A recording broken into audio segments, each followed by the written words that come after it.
RTS Info, Philippe Nanzer.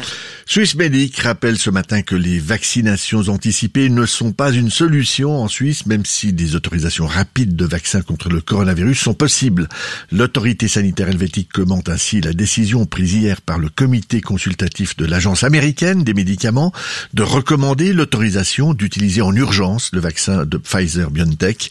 Swissmedic explique dans un communiqué que la possibilité d'autorisation d'utilisation d'urgence pour les vaccins n'est pas prévue par la législation suisse. Alors que certains vaccins contre le coronavirus font déjà l'objet de campagnes de vaccination, les laboratoires français Sanofi et britanniques GSK annoncent, eux, ce matin, que leur vaccin anti-Covid ne sera pas prêt avant fin 2021. Mais il y a une raison à ce retard, selon les deux laboratoires, l'amélioration de la réponse immunitaire chez les personnes âgées. La formulation du produit n'est pas satisfaisante, selon ses concepteurs, et il est important de l'optimiser. Cela peut prendre un peu de temps, explique-t-il. Et tout le monde y va de sa recette pour se prémunir du Covid-19. Ainsi, depuis le début de la pandémie, on se rue sur le lait d'ânesse en Albanie.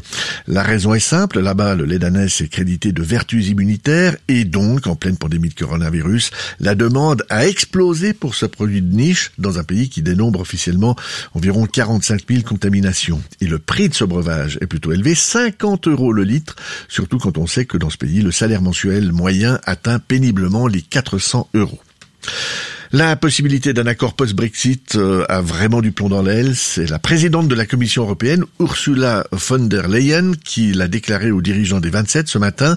Je cite, « Les espoirs d'un accord avec le Royaume-Uni sur la future relation commerciale est faible et il y a plus de probabilité pour un no deal que pour un deal, selon des sources européennes. » Les propos de la chef de l'exécutif européen, qui s'exprimait ce matin lors du sommet des chefs d'État du gouvernement de l'Union, font écho à ceux du Premier ministre Boris Johnson, lequel a déclaré hier qu'il existe une forte possibilité d'échec des négociations. En Suisse, la police valaisanne annonce ce matin avoir démantelé un vaste trafic de stupéfiants qui a eu lieu entre la fin de l'année dernière et le début de cette année. Plusieurs personnes ont été arrêtées et des dizaines de kilos de hashish et de produits à base de cannabis ont été saisis. Les deux auteurs sont un Valaisan de 43 ans et un Vaudois de 25 ans, tous deux domiciliés dans la région du Bas-Valais. Le plus âgé a été intercepté à la frontière franco-suisse avec 40 kilos de hashish et 1,5 kg de cocaïne dans sa voiture. Son complice, lui, a été arrêté peu après à Saint-Maurice, en Valais.